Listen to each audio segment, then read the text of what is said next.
A crise do governo Lula chegou a um ponto tão avançado que agora até mesmo um dos veículos mais militantes dentro da imprensa brasileira publicou uma matéria que desmascara a principal pauta utilizada por Lula e pela esquerda brasileira para criar e fortalecer a rejeição contra o seu principal adversário.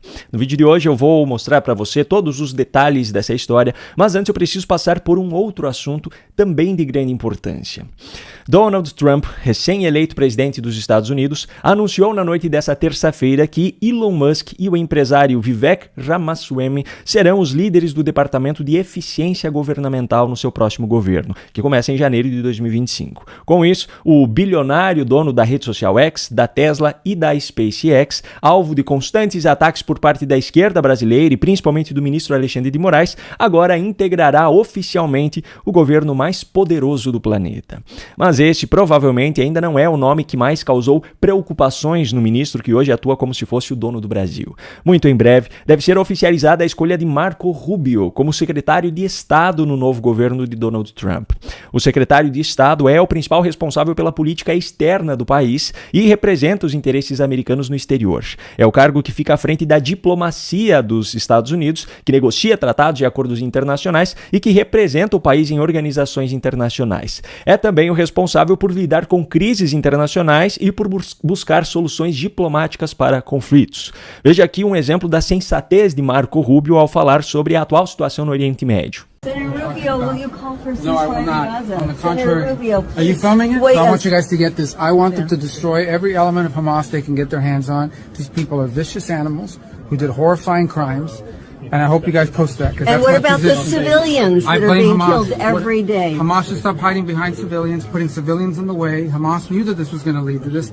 So Hamas has stopped building their military installations underneath hospitals. So and you underneath don't care civilians. that 15,000 Absolutely, have I do. died? You don't care about the babies that are I being care. I killed think every it's day? horrifying. I think it's Yeah. terrible, and I think Hamas is 100% to blame. That's what I think. Make sure you post that, please. O senador Marco Rubio já se posicionou publicamente também, em diferentes momentos, contra o autoritarismo de Alexandre de Moraes, assim como a conduta de Lula, principalmente em relação à sua postura omissa diante dos crimes cometidos por Nicolás Maduro na Venezuela. A deputada republicana reeleita Maria Elvira Salazar, autora do projeto de lei que visa impedir a entrada de promotores da censura, como Alexandre de Moraes, nos Estados Unidos, publicou uma foto ao lado de Marco Rubio em sua rede social com a seguinte legenda: péssimo dia para ser um ditador na América Latina. Bom, é pouco provável que isso mude a situação atual no Brasil, mas já é um forte sinal de que, muito em breve, os ministros do Supremo Tribunal Federal serão oficialmente impedidos de entrar nos Estados Unidos. Alexandre de Moraes não poderá mais participar daqueles eventos realizados em solo norte-americano, mas patrocinados por empresários brasileiros, muitos deles alvos de julgamentos na corte, e cujos palestrantes são ministros brasileiros, que desfrutam de viagens internacionais luxuosas, sem ter que tirar R$1 do bolso para poderem se reunir com maior privacidade com esses empresários nos bastidores desses eventos. Isso certamente será um dedo na ferida de Alexandre de Moraes. E por falar em dedo na ferida, o próximo assunto tem tudo a ver com isso. A crise do governo Lula já é tão grave que agora até mesmo um dos veículos mais militantes dentro da imprensa brasileira já está expondo a farsa da principal narrativa que Lula e a esquerda brasileira construíram contra o seu principal adversário. Veja essa matéria publicada pelo jornal O Globo nessa quarta-feira. Número de imunizantes vencidos aumenta 22% no governo Lula e gera prejuízo de 1,7 bilhão de reais, o maior desde 2008.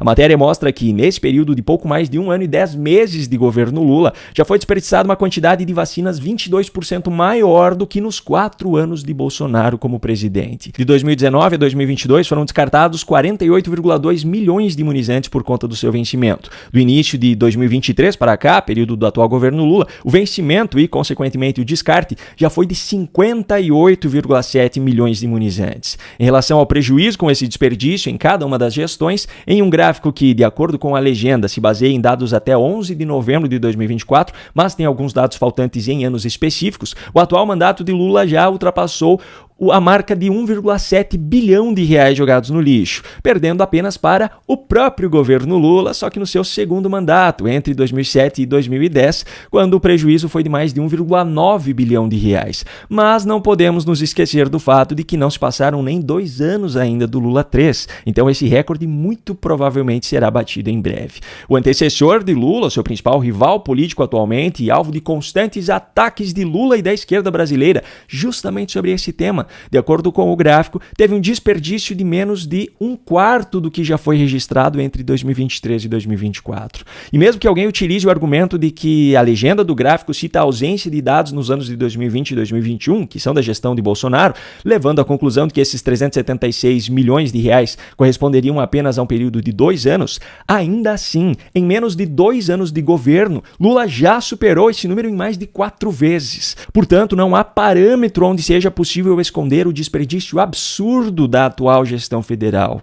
E ainda tem mais um ponto que precisa ser levado em conta. A matéria afirma que entre 2023 e 2024, proporcionalmente, o governo Lula desperdiçou mais doses do que utilizou, porque boa parte das 58 milhões de ampolas contabilizadas tinham mais de uma dose de imunizante. Ao todo foram 217 milhões de doses aplicadas nesse período, enquanto 385 milhões tiveram que ser descartadas.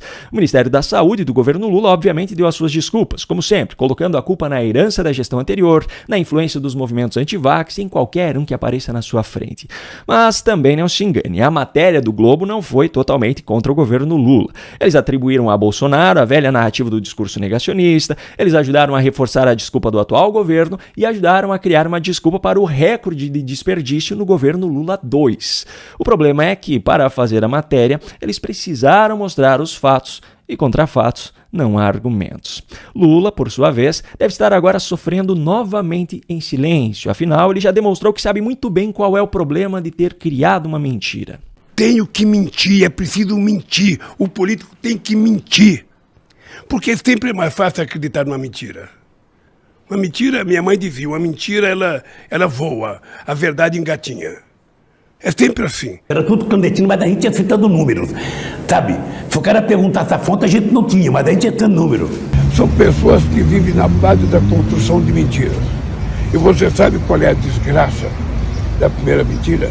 É que você passa o resto da vida mentindo para justificar ela. Então as pessoas que aprendem a fazer política mentindo, passam o resto da vida mentindo, porque ele não pode desmentir o que ele falou. Então eu acho que é um perigo, mas eu acho que é um alerta também. Agora não se esqueça de fazer a sua parte para que essas informações cheguem para mais pessoas. Você pode fazer isso compartilhando esse vídeo ou simplesmente clicando em gostei aqui embaixo, para assim ajudar o algoritmo do YouTube a entender que ele é relevante e assim recomendá-lo para mais pessoas.